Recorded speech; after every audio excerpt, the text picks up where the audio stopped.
Hi everyone, చిన్న పని మీద గోల్డ్ షాప్కి అయితే వెళ్తున్నాం. దాంతోపాటు మా పాపకి ఇయర్ రింగ్స్ కూడా చేంజ్ చేపిద్దామని అయితే అనుకున్నాం అనమాట. ఇయర్ రింగ్స్ కుట్టించినప్పుడు మా మమ్మీ అయితే పైన పింక్ స్టోన్ కింద పూస వచ్చి అట్లా మోడల్ అయితే చేపించినాం. చిన్నగా ఉన్నప్పుడు బాగుంటుంది కదా అని చెప్పి. అండ్ ఆ తర్వాత మా అత్తయ్య కూడా సేమ్ రింగ్స్ టైపే మళ్ళీ చేయించారు అనమాట. సో కొంచెం గ్యాప్ ఉంటే ఇవి పెట్టుకుంటుంది, అవి ఉన్నట్టుంటుంది కదా అని చెప్పి గ్యాప్ ఇచ్చి మళ్ళీ ఇప్పుడైతే చేంజ్ చేపిస్తున్నాము. మా పాప అయితే స్టడీగా అట్లనే కూర్చుంది, మంచిగా తీపించుకొని మళ్ళీ పెట్టించుకుంటుంది అన్నమాట.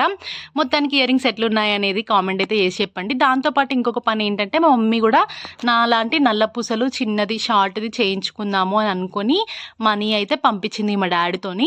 సో అందుకే నేను మా అత్తయ్య మామయ్య అయితే వెళ్ళినాము. దానికి మనీ పే చేసేసి అడ్వాన్స్ ఇచ్చేసి వచ్చినాం అనమాట, ఆర్డర్ ఇచ్చి. సో ఇదైతే మా మమ్మీకి చాలా చాలా పెద్ద డ్రీమ్, నా మ్యారేజ్ నుంచి అనుకుంటుంది తీసుకుందామని చెప్పేసి. మొత్తానికైతే ఇప్పుడు వర్కౌట్ అయిందన్నమాట. మా పాపకి ఇయర్ రింగ్స్ ఎట్లా ఉన్నాయి ఏంటి అనేది చూసి కామెంట్ చేసి చెప్పండి. అంతే ఈ వీడియో గైస్. వీడియో నచ్చితే తప్పకుండా సబ్స్క్రైబ్ చేసుకోండి. బాయ్.